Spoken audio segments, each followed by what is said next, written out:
He never called it theft. Theft was blunt, ugly, a brick through a window and a chase through alleys. What he did felt more like a string quartet, timed, precise, elegant every movement, disguised as etiquette. People left his presence not bleeding, not even sure anything was gone, only that something in their lives had shifted. A painting had changed hands, a contract had been resigned, a donation had been made in their name to cause they mocked over oysters the week before. His name, at least the one he wore this season, was Caspian Vale. Cass, to the few who knew him well enough to forget to fear him, he dressed like a memory of old Europe. Linen that didn't crease, shoes that didn't scuff, a pocket square that never dared drift out of place. He had rules, and he polished them as carefully as his cufflinks. Rule 1. Aim up. Never take from the hungry, the scared, the cornered. Punch up the wealthy who prune their consciences the way they prune their rose gardens aggressively for show. Rule number 2. Leave the help alone. The maitre d' who looks the other way, the maid who knows which brass knob squeaks, the junior analyst who prints the decks, that's your orchestra. Pay them well, protect them fiercely, and never ask them to do violence. Rule number 3. No blood. Bruised egos were acceptable, bruised bodies were not. And if a con required harm, it wasn't art. It was a thuggery in a tux. Rule number 4. Give the mark a story they can live with. People forgive themselves if you hand them the right script. And rule number 5. He never spoke aloud. He kept this one folded behind his ribs. A quiet weight he carried everywhere, no proteges. Apprentices turned into mirrors, and mirrors were dangerous things. He broke rule 5 on a wet Tuesday in late May. It happened in the vestibule of the Villa Monaco's favorite hotel for the men who collected yachts the way children collected stickers. Cass stood by the tulip arrangement, swirling a glass of Chablis he had no intention of drinking, when a girl brushed past him with the soft wind of hummingbird. She was all elbows and angles, wearing a men's blazer 3 sizes too big, with the posture of someone who had learned to be invisible and then decided to weaponize it. "Sir," she said, flustered, half bowing, and in that small corte's collapse he felt the tug. He looked down. His watch, a 1957 Patek he'd bought in Paris from a widow who thought it was a mid-century trinket, was gone. He smiled. "Wrong wrist," he said, conversational as if nothing the weather.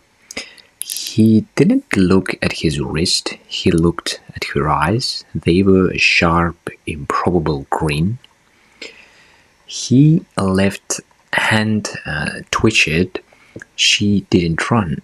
"You notice it," she said, like he would told the joke correctly. "Hard not to. The way it goes, and the skin remembers." A heartbeat's pause, then She puts the watch back into his palm as carefully as a surgeon returning an organ. "I wanted to see if you'd feel it," she said. "You did." "Well, what would you have done with it?" Cass asked. "Pawned it, bought a coffee, dreamed of being the kind of person who didn't need to do either." "And why me?" "Because you were the only one who were looking at the room, not at yourself." He glanced round at the men in their midnight suits, each reflected in mirrored columns, each adjusting his cuff or checking his reflection in the polished back of a spoon. He laughed, a soft, clean sound that never traveled far. "What is your name?" he asked. "Maya," she said. Her voice was calm, only her fingers betrayed a tremor, the way a violin string buzzes before it sings. Rule 5. He murmured, mostly to himself. "A what?" "Nothing." He held out the watch. "Keep it." She blinked. "I didn't earn it." "You earned my attention. That's rarer." "I don't need your attention." "Of course you don't," he said, still smiling. "You need coffee." Trading in the Caspian's world looked like a series of conversations in odd places. A laundromat at 1 a.m., the dead hour when the machines hum like refrigerators. In a dream, a bookshop where the owner knew to ignore them and keep the kettle warm. The first step of a stairwell that smelled faintly of a cedar and old perfume. He never raised his voice. The first lesson he taught her was how to see. "People think cons about lies," he said, as they sat on a bench outside a bank and watched a man in a cobalt suit rehearse smiling in the bank window. "They about truth is people don't know they are carrying. You don't steal information, you coax it out into the light by making someone comfortable enough to tell it to you themselves." "How?" "Ask for the time." She rolled her eyes. He nodded at the man. "Go ask him." She went, shoulders slumped, voice pitched small. He beamed down at her, checked his watch, told her the time, and in doing so revealed the corner of a key card in his wallet, a card with a foil crest. It took Maya 3 tries to ask in a way that made him show it.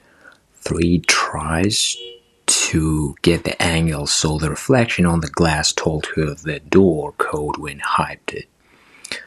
The third time she got it, on the bench she bounced into place like she swallowed a bee. "Good," Cass said. "Now tell me his story, not the facts you saw. The story he tells himself." He's proud of the job. He likes that blue. It's not navy. It's bright. Wants to be seen. "Good.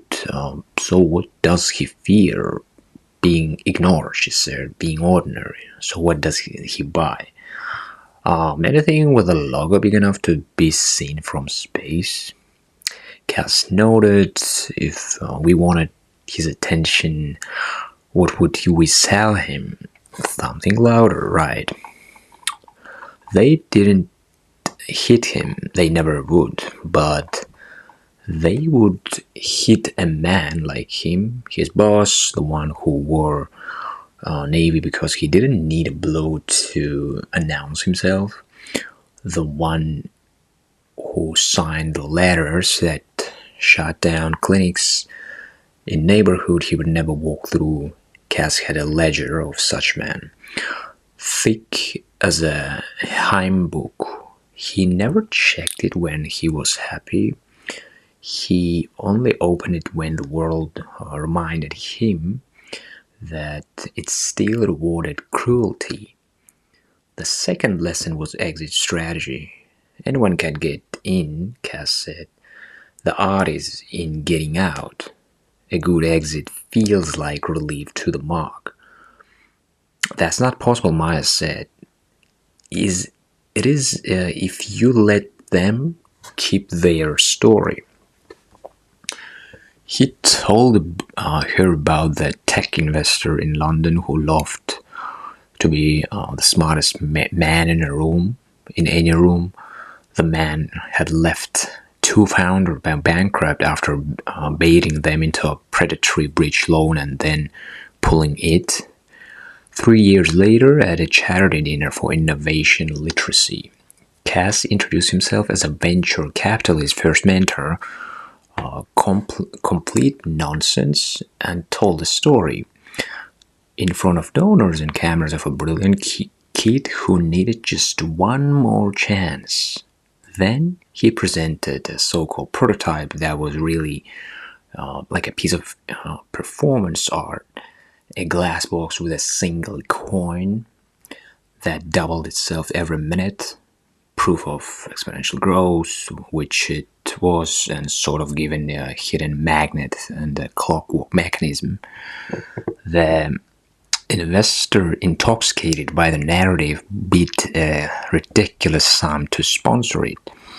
The money slid through a Cayman shell and landed in the bank accounts of the two founders he'd ruined. He got a standing ovation for donating to the very people he would be harmed. He wept. He forgave himself with gusto. That's monstrous, Maya said, eyes glittering. It's a mirror, Cass said softly. He saw what he wanted to see, and two people got their lives back. Third lesson, no blood. He took her to a tiny restaurant run by a woman named Elena, who made bread that tasted like a sundae in childhood. Elena's hands were birds. Quick, warm, fluttering. Above the counter hung a photograph of a man in a hospital bed, smiling like he had chosen to. Elena told them her husband died last winter after a long fight with something that took his breath away, one spoonful at a time. She ran the kitchen now and organized a community fridge out back. She fed nurses who couldn't make ends meet, and old men who came just to talk about fishing they no longer did. Anyone touches her, Cass said low, and I burn their houses down. Maya noted, but there was a shadow at the corner of her mouth. He told her story in pieces, not for drama, but because it was the only way he knew. A note slipped into a coat pocket. A line whispered in a lift. His mother had been a seamstress in a city that pretended not to notice her. She had fixed the hems of women who gave speeches about opportunity while stiffing her on the bill. Landlord raised the rent. She begged. He shrugged. They packed in the night. A week later, she was cuffing black threads onto a handkerchief. Cass learned then what it felt like to be collateral damage, how ruin could be delivered by a signature executed with a fountain pen and a glass of Bordeaux at the elbow. So you wrote rules, Maya said. So I wrote an oath, he corrected, to myself. And rule 5? People don't copy your tricks, he said. They copy your appetites. It's safer if it's just me. You think you're contagion? I think I am practiced. She laughed and he let her have the last word. They walked 3 plays together, and it was like a mural painted in a broad daylight that nobody recognized until they stepped back at home and found an entire wall different. The Casino of Gratitude. They rented a private room at a new members clubhouse. So-called created exclusivity was so aggressively marketed that it might as well have been a bus stop. Cass arranged for a banker named Duval, who had invented fees so Byzantine that most clients paid them out of terror, to win a table of rare coins in a charity raffle. The winnings were real. The catch was the tax-free recipe attached to them, which documented a donation through one of Duval's shell companies to a literacy non-profit Duval privately derided. He signed, of course. It made him a hero in front of his peers. His name went on a plaque at a library branch he would never enter. 6 months later, when an investigative reporter traced bounced case checks through that shell, Duval's signature was the tidy loop that tied the package. Cass sent flowers to the library opening and a check anonymously to the reporter's crowdfunding page.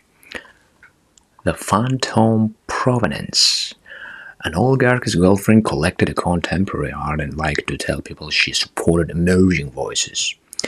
In truth, she bought paintings on a spec from a fixer who stole them out from under emerging artists with predatory contracts. Cass introduced himself at a gallery opening as the great-grand-nephew of a dead abstraction and produced a so-called lost work certified by a real expert whose son owed him favors. He didn't sell the forgery. That would have broken Rule 3, because when forgeries fall, interns get fired. Instead, he orchestrated a custody dispute between the oligarch and his mistress over the piece, which contained a microfilm of the oligarch's offshore transfers. And when the police finally arrived to sort out ownership, tipped by a concerned neighbor about a disturbance, they found more than a painting. The girlfriend got away with public settlement and opened an actual gallery that paid artists fairly. Cass watched from across the street, tasting the lemon tart from Elena's bakery, and said nothing. The velvet rope. A venture capitalist who bragged about disrupting agriculture by owning water rights favored a certain restaurant where tables were impossible, unless you were cruel to the hostess. Cass tipped the hostess enough to pay her tuition and suggested a prank. Seat the man at a table that didn't exist. The table was conjured with light and mirrors, a trick of angles, anything he put down slid subtly to a hidden tray that delivered it to a back room where a photographer catalogued his sins. Multiple phones, folded packet of NDAs, a key fob to a safe. Cass didn't steal any of it. He sent the photos to the man's board with a single sentence. He has more accounts than he declares. The board didn't call the police. They called a meeting. A week later, a press release went out to spend more time with family.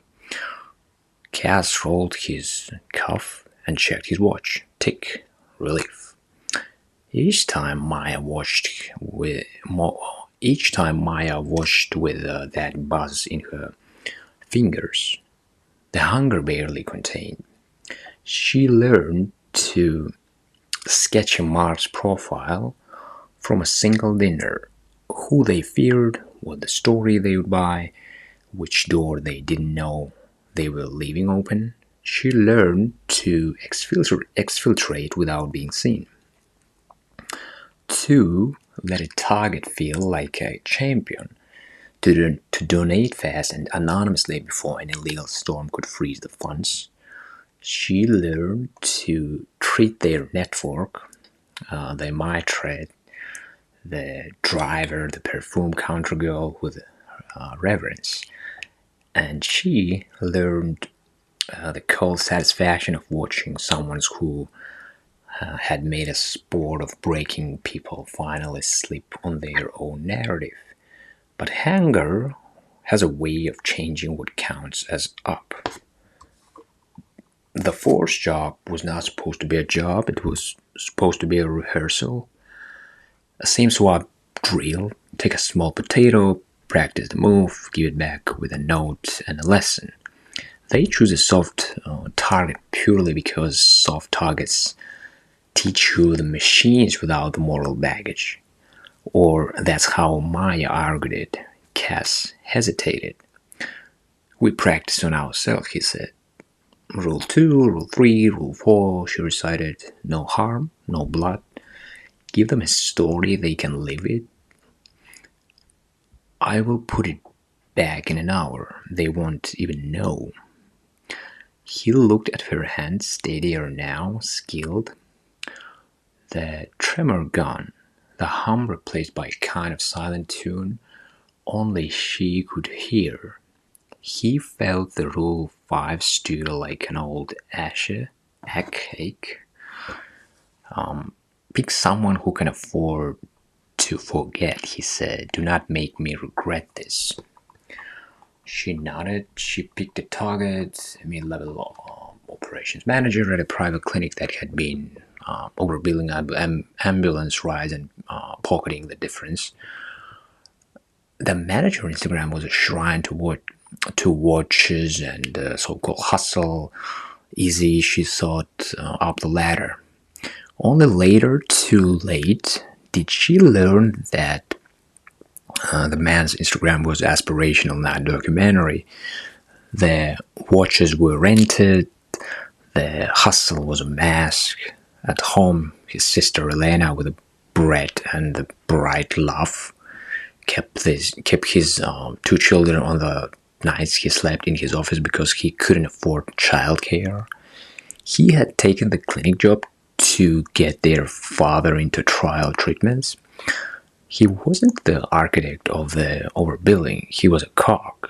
He was going to blow the whistle. He had been quietly meeting with a reporter, yes, the same one who had written the Duval story. And Maya didn't know that because she didn't wait long enough to know. She cloned his SIM, intercepting 2-factor texts, and drained a rainy day fund he kept in a fintech app. 8,000 euros scrapped from side gigs, odd jobs, selling a motorcycle he loved. She staged the so-called return for an hour later, but when she went to return in the account was frozen. The clinic's lawyer had already flagged unusual activity, and the fintech company had locked everything. The manager had a panic attack in a stairwell, missed a meeting with a reporter, and then, because bad luck never travels alone, got called into his boss's office and fired, so-called, for cause. Yelena baked bread that morning with her hair tied up, not knowing she would be covering rent alone.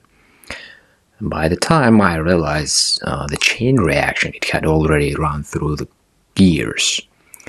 She went to Cass with the story and stood in his doorway as the rain peeled off his owning the in threats. Put it back, he said. I can't, she said. The account's frozen. I will take days. Then you pay it, he said. I don't have it. He stared at her. You don't, Maya. I moved some of it, she said. Just for a minute. I thought I could roll it. There was a whale coming to the Gala of Grace next week. Victor Calder's bringing him, and I thought if I just flip this float into the gala play. Victor? His voice didn't rise. It got quieter, like the air thinned around the name. Victor Calder fixed it for dynasties that rode their wheels in oil, shepherd of oligarchs who didn't believe in gravity because physics had never applied to them, a man with no rules except forward. He's in town, he said. He's sniffing, but I can steer his client. I swear I can seed the right rumor, and then... And what in the hour between now and then he can ask it? What story is that man living? That he screwed up, that he deserves this. That is not a story we give. It was supposed to be clean. There's no clean when you don't know who you're cutting, he said. She swallowed it. I can fix it. No, he said. We will fix it. She flinched at the pronoun, and he knew the line had already been crossed, the mirror already reflecting. Rule 5 had teeth. Victor contacted me, she said, too fast. He said he could teach me what you want, he said. He said I am sentimental. She stared. He always thought so, Cass said. He mistook compassion for weakness. Wolves do. What if he's right, she said, and there was no disdain in it, only a kind of wary edge. What if we rearranging deck chairs while he's buying the ship? Cass looked past her at the rain. Every con is a story. The world runs on them like a stage show runs on cues. Lights, music, applause. He had built an empire of velvet robes and whispered discounts of maîtresses who could produce a table that didn't exist, and compliance managers who could misfile the right document at the right hour so an inquiry missed a deadline. He had built it on trust. He paid early, tipped heavy, never burned a bridge he had to cross twice. It worked because it was elegant. It was elegant because it obeyed the oath. He could protect the empire, call Victor, offer him a trade. Give him something bigger. Duval's conspirator, the art fixer offshore book. Minister with appetites that would end the government and buy Maya's mistakes out of the headlines. Or he could protect the oath, pay the 8,000, pay the rent, pay the areas on the husband's like a trial medication, pay with the real money, not someone else's. And then what? Victor would smell weakness and come. He always came when he senses blood. Casper tea, steam feathered the air. When I was 12, he said, my mother taught me to turn a frayed hem without taking a dress apart. You don't cut what you can fold, she said. You don't tear what you can mend. The man you picked, we're going to mend his life first. Then we'll deal with Victor. I said I didn't ask if you had it, Cass said gently. I asked it what we're going to do. She closed her mouth, then opened it again. You will burn the accounts. I will empty mine, he said. And then we move the rest before Victor smells smoke. You're going to kill the Empire to pay 8,000 euros.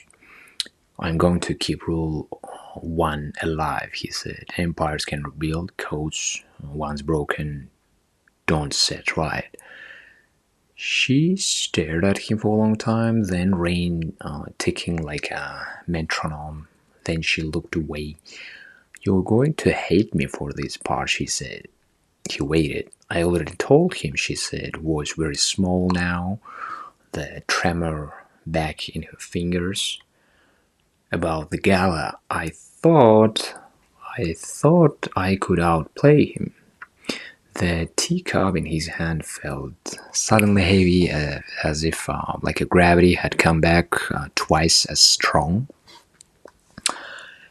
Good, he said. What? Good, he repeated, placing the cup down with surgical care. Then he will come to the gala and he will be looking where we want him to look. You're not kicking me out. You're not stray, Maya, he said. You're Miro. I can smash you or I can aim you. I prefer the second. She laughed then, a sound like a breath she'd been holding for years. Are we going to steal from him? Steal, Cassette? Find scandal? Never. We're going to give him exactly what he wants. And what does he want? The Caspian Valley smile tilted like a playing card catching the light. A story where he's smartest man in the room. The Gala of Grace was less a charity event and more performance of benevolence chandeliers like frozen rain, champagne that tasted like it had learned French, and a stage where speeches were currency. Victory Calder moved through it like a black comet, and trailed by a man whose watches cost more than apartments. He had the thick, placid face of someone who had never been told no by anyone who mattered, and the eyes of someone who didn't believe in matter. Cass watched him from balcony, draped in velvet beside him. Maya catalogued the room, exits, patterns, weaknesses. Watch the way he touches shoulders, Cass murmured. He measuring spine. What about the whale? She asked. Third row and sit, white hair like frost. Tie the collar of an old bruise, Cass said without looking down. He wants to launder mess he thinks nobody sees. Victor sees it. He's selling him absolution at a market rate. And we're selling perspective, Cass said, with a recipe. The play hard, free movements like sonata and the hook, they introduced a lot, not a fake, but a genuine museum-grade painting with a provenance ledger that traced it back to a wartime transfer so clean it squeaked. It had been belonged to a family who fled, living in a bank vault. It had been found in a dusty monastery basement. True, more or less, and was now, by the miracle of philanthropy, to be auctioned for the benefit of the weary community hospital. The Wales Company had been quietly hollowing out with creative building. The audience site at the serendipity, cameras flashed, the whale's eyes warmed with peculiar relief of a narrative symmetry, a bad thing made to feel like a good deed he could purchase. In the play, Maya did what she did best. She elicited. She stood by the smoked glass bar in a dress that looked like a conspiracy theory and asked a small question. Do you think the painting is authentic?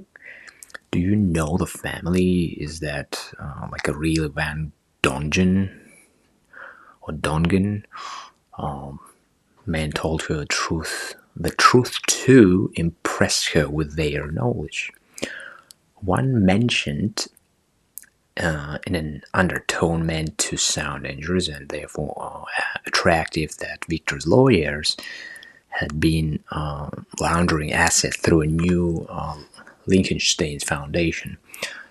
And another, trying to top him, bragged that the Wales cashier funds were about to be blessed by a donation to this very hospital to birth one gala. Maya smiled and let them feel like the magicians revealing a trick. Backstage, Cass watched the ledger on a laptop that looked to any passing eye like a teleprompter. The painting's provenance changed in real time, not its origin. That was real, but the passive custody dotted line blown from the Liechtenstein Foundation to the hospital's charity account. The line was not a forgery, it was a pledge, a blinding, irrevocable pledge Victor's team believed would wash the Wales money clean, drafted by a lawyer who owed his career to Madrid. Cass had helped get out of debt 5 years earlier. The moment the whale raised his paddle, the pledge matured. The hospital's account filed, and a downstream instruction written weeks ago, triggered by that deposit, released €8,000 and ran to Elena's account, plus a comfortable caution for unexpected circumstances.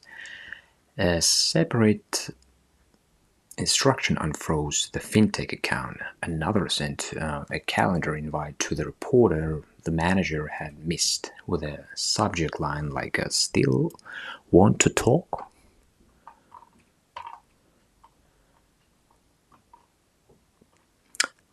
He spent the next 48 hours doing the last glamorous work in his world. He waited until evening, when the city softened and the lamps came on like constellations someone had drawn too low. He crossed the street to the bakery. Elena saw him and smiled the way people smile at familiar stranger. He bought 2 lemon tarts and left too much cash, and she tried to give it back, and he said, "Please, for the floor." And she laughed and put a loaf in the back like an apology. He took the tarts to the empty shop with the dusty and the faded sign that read "Palimpsest" in letters that had given up resisting the sea.